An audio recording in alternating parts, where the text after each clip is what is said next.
সোণাপুৰৰ আমচাং অভয়াৰণ্যৰ ভূমি বেদখল বদৰুদ্দিনৰ আত্মীয়ই দখল কৰিলে ইকো সেন্সিটিভ জোনৰ ভূমি চৌদিশে বেৰ দি দখল কৰিলে ৰাজহুৱা শ্মশান আজমলৰ খুলশালী সেলিম আহমেদে 2023 চনতে মেছাৰ্ছ ইউৰেকা কনষ্ট্ৰাকশ্যনৰ নামত সংঘটিত কৰে এই দুষ্কাৰ্য দখলীকৃত বিশাল ভূমিত বৃহৎ ট্ৰেন্সফৰ্মাৰ স্থাপন কৰি বিদ্যুতো সংযোগ কৰে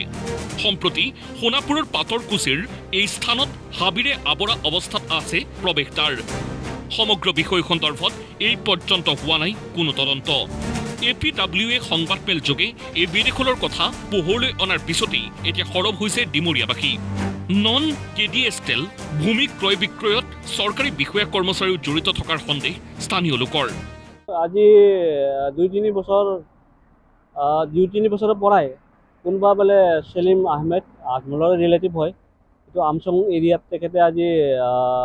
আগফালে ৱাল দি পেলাই গছ গছনিও কাটিছে মাটিও কাটিছে এইটোতো আমচঙৰ ভূমি হয়